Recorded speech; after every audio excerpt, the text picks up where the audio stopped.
नमस्कार दोस्तों, आप सभी का स्वागत है आपके अपने YouTube channel Ashok Chawla education hub पर। दोस्तों, आज हम जिस लेसन प्लान के साथ मिल रहे हैं वो है संस्कृत गद्य का लेसन प्लान, और जिसका प्रकरण या शीर्षक है ईद महोत्सव। यानी ईद महोत्सव जो आज का हमारा प्रकरण है उससे संबंधित हम संपूर्ण चर्चा करने वाले हैं। किस प्रकार से इस लेसन प्लान को बच्चों के सामने प्रस्तुत किया जाता है और किस प्रकार से इसको बनाया जाता है, तो संपूर्ण चर्चा करने वाले हैं। उससे पहले मैं छोटी सी बात आपके साथ साझा कर लेता हूं। तो दोस्तों, हमारे चैनल पर आप प्लेलिस्ट में जाके देखते हो तो वहां पर आपको अन्य सभी विषयों की पाठ्य योजनाएं उपलब्ध हो जाती हैं। फिर भी अगर किसी बच्चे को किसी अन्य पाठ्य योजना या अन्य प्रकरण पर कोई समस्या हो तो वो आप कमेंट के माध्यम से बता सकते हैं, या फिर आप हमारे जो व्हाट्सअप नंबर दिए होते हैं वहाँ पे व्हाट्सअप कर सकते हैं, ताकि आपको उसको नेक्स्ट डे आपको लेसन प्लान उपलब्ध करा दिया जाता है।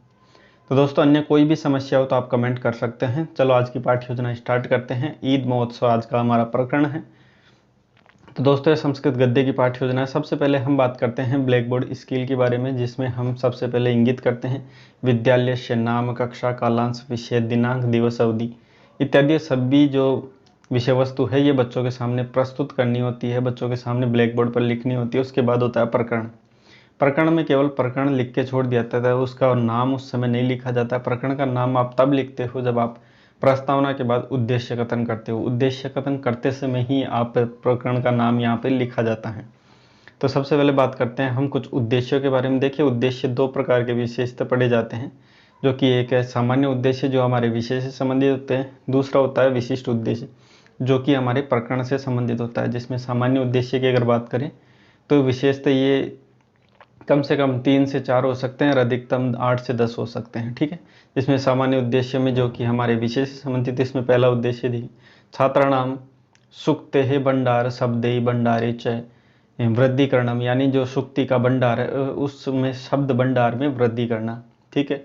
उसके बाद देखिए छात्राणाम रचनात्मकम प्रकृते है विकास करणम, यानी छात्रों की जो रचनात्मक प्रकृति है उसमें बच्चों का विकास करना। छात्राणाम कल्पना शक्ति तर्क शक्तिश्च विकास करणम, यानी छात्रों की तर्क शक्ति यानी सोचने की क्षमता और उनमें कल्पना करने की क्षमता का विकास करना। अगला जो बिंदु है वो है व्यवहारिक ज्ञानम प्राप्तुम छात्रेभ्य सहायता प्राप्त प्रदान करणम, यानी छात्रों की व्यवहारिक ज्ञान है उसमें क्या है कि ज्ञान प्राप्त करना, उसमें ज्ञान में सहायता प्राप्त करना। ठीक है। उसका व्यवहारिक ज्ञान यानी वर्तमान जीवन से जुड़ा हुआ ज्ञान। और अंतिम है चतुर्षु कौशलेषु ज्ञान प्रदान, यानी जो चारों कौशल हैं, 4 कौशल होते हैं, आपको अच्छे से पता होगा, श्रवणम, भाषणम, पठनम, लेखन। ये 4 जो कौशल हैं इनमें बच्चों का विकास करना। आगे बढ़ते हैं कुछ विशिष्ट उद्देश्य जो कि हमारे प्रकरण से, जो कि आज का हमारा प्रकरण है ईद महोत्सव है। तो ईद महोत्सव जो आज का प्रकरण है उससे संबंधित जो उद्देश्य होंगे वो हमारे विशिष्ट उद्देश्य, जिसमें पहला देखिए छात्रा ईद महोत्सव पाठ माध्यमेन भाषा तत्वानाम ज्ञानम प्राप्स्यति, यानी छात्र ईद महोत्सव जो आज का हमारा प्रकरण है उसके पाठ के माध्यम से भाषा तत्व यानी भाषा से संबंधित ज्ञान को प्राप्त करेंगे। दूसरा है छात्रा विषय वस्तु न केंद्रीय भाव ज्ञास्यन्ति, यानी सभी छात्र जो विषय से संबंधित जो विषय वस्तु है आज की ईद महोत्सव उससे संबंधित जो उसका केंद्रीय भाव है, मुख्य जो उसका भाव है वो क्या कहना चाहता है, क्या प्रकट करना चाहता है, उसके बारे में जानेंगे। नवीन शब्दानाम चयन करिष्यन्ति, यानी नवीन शब्दों का चयन करना वो जानेंगे। शुद्ध उच्चारणम करिष्यन्ति, शुद्ध उच्चारण करने की उनमें योग्यता आएगी। छात्राणाम अशुद्धि संशोधनम अपि करिष्यन्ति, यानी छात्र अशुद्धियों का संशोधन भी कर सकेंगे। ठीक है। उसके बाद बढ़ते हैं शिक्षण सहायक सामग्री। देखिए, शिक्षण सहायक सामग्री वो सामग्री होती है जो कि शिक्षक को सहायता के रूप में, ये पाठ योजना जब प्रस्तुत करता है छात्र अध्यापक, उसको सहायता के रूप में जिन जिन चीज़ों की सहायता ली जाती है वो सभी सहायक सामग्री कही जाती है। जिसमें मार्जनी, सुधाखंड, लपेट फलक, जिसे आकुंचन फलक लिखते हो तो ज़्यादा उचित माना जाता है संस्कृत में। बाकी आप हिंदी वगैरह में या फिर सामाजिक वगैरह जो भी विज्ञान वगैरह इसमें लपेट फलक लिख सकते हैं। संकेतिका एवं श्यामपट, तो ये सभी चीज़ें क्या है सहायता रूप में छात्र अध्यापक को काम आती है। उसके बाद देखिए पूर्व ज्ञानम।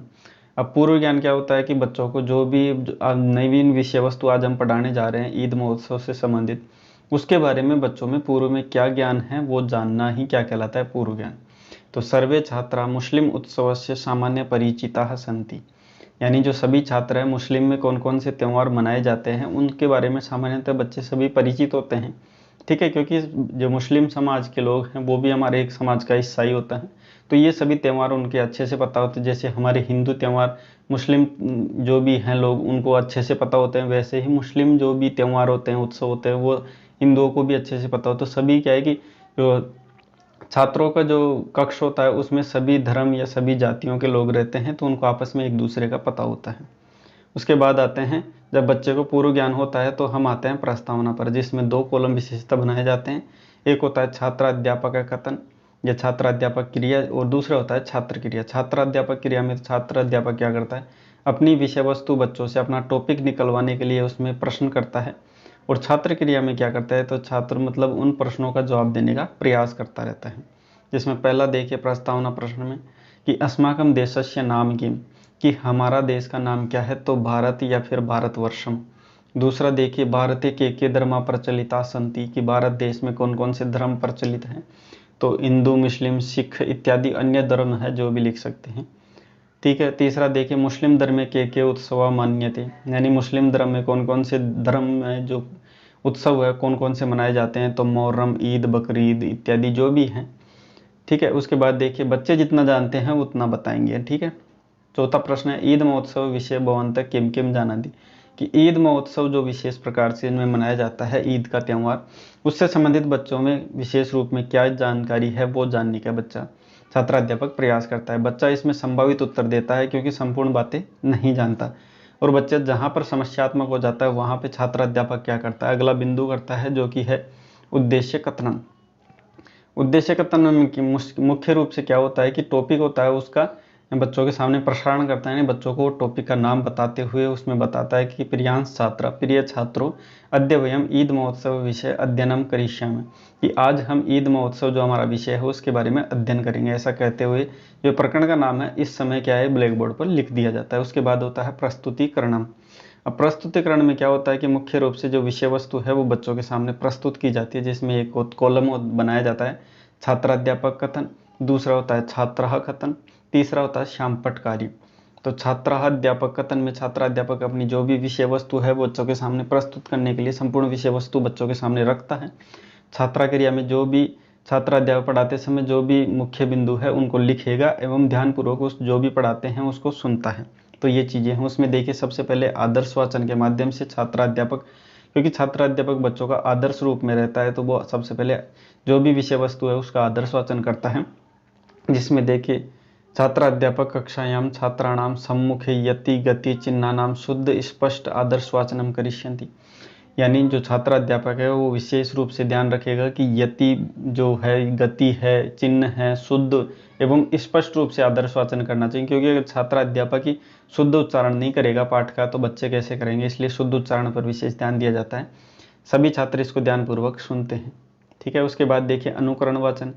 अब जो अगला बिंदु है अनुकरण वाचन, यानी छात्राध्यापक ने अपना जो विषय वस्तु है बच्चों के सामने आदर्श वाचन के रूप में रख दी। अब छात्राध्यापक ये देखता है कि बच्चों को कितना समझ में है, बच्चे भी इस बात को पढ़ते हैं कि नहीं पढ़ते, इसलिए छात्राध्यापक कहता है कि कतिपय छात्रेभ्य अनुकरण वाचनार्थम आदेशम प्राप्स्यति, यानी प्रदास्यति, यानी छात्राध्यापक कहता है कुछ छात्रों को वहाँ पे खड़ा करता है और बोलता है कि जो मैंने पढ़ा है उसका आप अनुकरण वाचन करो, यानी उसको दोबारा पढ़ो। ठीक है। और बाकी बच्चे उसमें ध्यानपूर्वक सुनते हैं। उसके बाद देखिए काठिन्य। अब बच्चा जब ये विषय वस्तु पढ़ता है, जब बच्चा पढ़ता है तो कुछ ना कुछ गलतियाँ करता है, कहीं ना कहीं अशुद्धियाँ करता है। उन अशुद्धियों का ही निवारण करने के लिए काठिन्य निवारण किया जाता है छात्राध्यापक द्वारा। और ये ध्यान रखना है छात्राध्यापक जब काठिन्य निवारण करता है तो बच्चों के सामने ब्लैक बोर्ड पर करता है, ताकि बच्चों को भी ये चीज़ें समझ में आती रहे और वो उसका निवारण करवाते रहें। जिसमें पहला देखिए बिंदु एक शब्द होता है, जिसमें जिन जिन शब्दों में बच्चा गलती किया है वो यहाँ पे लिखेगा, उसका अर्थ फिर यहाँ पे बताएगा एवं प्रविधि का प्रयोग करके बताएगा कि कौन सी विधि से ये बताया गया है। जिसमें पहला देखिए 63 दिनांकम, यानी 63 दिनांक जो 30 दिनों का है और वाक्य प्रयोग करके बताएगा। वैसे ही वर्तिना व्रत होता है, इतस्तत यानी इधर उधर, और अक्षालयम यानी धोया गया इत्यादि जो भी चीज़ें हैं वो यहाँ पे लिखी गई है। बाकी किसी का अगर कोई समस्या होती है तो मेरे को पूछ सकता है कमेंट के माध्यम से। चले आगे बढ़ते हैं। अनुवाद करके इसमें छात्राध्यापक बताता है, जो भी विषय वस्तु है उसका अनुवाद करके बताएगा कि जो भी, जैसे छात्राध्यापक प्रस्तुत संस्कृत गद्यांशस्य कक्षायां अनुवादम करिष्यति, यानी जो भी विषय वस्तु है उसका अनुवाद करके बताएगा। जैसे जो भी विषय वस्तु संस्कृत में ही होती है उसका हिंदी में अनुवाद कर, जो कि बच्चों को अच्छे से समझ में आ जाए उस भाषा में अनुवाद करके यहाँ पे बताता है और छात्र इसको ध्यानपूर्वक सुनते हैं। उसके बाद देखिए मौन वाचन। अब छात्राध्यापक क्या करता है कि बच्चों से मौन वाचन करवाते हुए कहता है कि आप 1 मिनट शांत रहो और शांत रहते हुए इस विषय वस्तु को दोबारा पढ़ो, और छात्र उस क्या कहें निरीक्षण करता रहता है, जिसमें देखिए ये मौन वाचन करवाता है। उसके बाद अगला जो बिंदु है बोध प्रश्न, यानी छात्रों को अब ज्ञान जानने के लिए बोध प्रश्न किए जाते हैं। यानी छात्राध्यापक ये देखता है कि सभी विषय वस्तु बच्चों को पढ़ा दी गई है, अब छात्रों में ये कितना समझ में आया कितना नहीं समझ में आया ये जानने के लिए बोध प्रश्न किए जाते हैं। जिसमें पहला प्रश्न देखिए, पाठ्य के महोत्सव वर्णिता है, ये पाठ में कौन सा महोत्सव का वर्णन किया गया, तो ईद महोत्सव। दूसरा देखिए, चंद्र दर्शनम कदा अभवत, यानी चांद का दर्शन कब होता है, तो है, यानी इस पाठ के अनुसार अगले दिन होगा। तीसरा प्रश्न देखिए, ईद महोत्सव कस्य धर्मस्य प्रसिद्ध उत्सव अस्ति, यानी ईद महोत्सव किस धर्म का सबसे प्रसिद्ध उत्सव माना जाता है, तो मुस्लिम धर्म से रिलेटेड है। उसके बाद देखिए मूल्यांकन प्रश्न। अब छात्र अध्यापक बोध प्रश्न कर लेता है, बच्चों को ज्ञान जान लेता है, तो फिर संपूर्ण विषय वस्तु को आधार मानकर कुछ प्रश्न करता है जिससे बच्चों का आकलन भी हो जाता है, इसलिए इसको मूल्यांकन प्रश्न कहा जाता है। जिसमें पहला प्रश्न देखिए, 63 दिनांकम उच्यते, यानी 30 दिन का बोला गया है ये, इसको मतलब किस प्रकार से हिंदी में लिखते हैं, तो इसका है 30 दिन। ठीक है। दूसरा प्रश्न देखिए, महोत्सव पदे संधि अस्ति, यानी जो महोत्सव पद है उसमें संधि है, तो इसमें आपको दिख रहा होगा कि गुण संधि है, क्योंकि महा और उत्सव में गुण हो जाता है, तो ये गुण संधि है। उसके बाद देखिए तीसरा प्रश्न, ठीक है, तीसरा प्रश्न देखिए, अद्य ईद महोत्सव अस्ति अस्मिन वाक्य के अव्यय प्रयुक्ता, यानी आज ईद महोत्सव है, इस वाक्य में कौन सा अव्यय है, तो इसमें अद्य, यानी अद्य एक अव्यय है। चौथा देखिए, मुस्लिम धर्म में अन्य के उत्सव मन्यते, यानी मुस्लिम धर्म में और अन्य कौन कौन से त्यौहार या उत्सव मनते हैं, तो मुहर्रम और बकरीद इत्यादि जो भी अगर हो बच्चे, इसमें क्या है कि उस धर्म से रिलेटेड, तो बच्चे और भी इस उत्सवों का बखान करके बताते हैं। उसके बाद देखिए जो हमारा अंतिम बिंदु है वो है होमवर्क, यानी गृह कार्य। इसमें ऐसा प्रश्न रखा जाता है जो संपूर्ण विषय वस्तु को आधार मानते हुए ये प्रश्न किया जाता है, जिसमें बच्चों का रिकॉल या फिर रिवीजन हो जाता है। जिसमें देखिए ईद महोत्सव विषय विस्तार पूर्वकम पठित्वा आगच्छतु, यानी सभी छात्रों को छात्राध्यापक ये प्रस्तावित करता है, ये बात कहता है कि ईद महोत्सव जो विषय है उसके बारे में विस्तार पूर्वक आप पढ़ के आएँ। दोस्तों ये थी इसकी देखिए पीडीएफ की लिंक है ना, जो आपको डिस्क्रिप्शन में मिल जाएगी। आज की पाठ योजना तो यही समाप्त होती है। जैसे ही आप नीचे डिस्क्रिप्शन में जाओगे वहाँ पे आपको इसकी पीडीएफ की लिंक देखने को मिल जाएगी, आप इजीली उसको डाउनलोड करके इस पाठ्य योजना को बना सकते हैं। बाकी अन्य अगर टॉपिक पर आपको पाठ्य योजना चाहिए, वैसे तो हमारे चैनल पर आपसे बहुत सी पाठ्य योजना देखने को मिल जाएगी, आप सर्च करके ज़रूर देखिएगा, हमारे प्लेलिस्ट में जाके देखिए, वहाँ पे मिल जाती है। फिर भी अगर किसी बच्चे को अगर कोई टॉपिक पर विशेष चाहिए और उस पर नहीं मिल रही हो, तो आप ये हमारे व्हाट्सअप नंबर है, यहाँ पर आप व्हाट्सअप कर सकते हैं। उसके नेक्स्ट डे आपको 100% वो पाठ्य योजना आपको उपलब्ध करा दी जाती है। तो ये हमारा YouTube channel Ashok Chawla education hub, इसको ज़रूर आप लाइक करिए और अपने इस चैनल को आप सब्सक्राइब भी करते जाइए, क्योंकि ऐसे ही वीडियो हम रोज़ अपलोड करते रहते हैं। तो मिलते हैं नेक्स्ट रोचक ऐसी पाठ्य योजना के साथ। वीडियो देखने के लिए आपका बहुत बहुत धन्यवाद।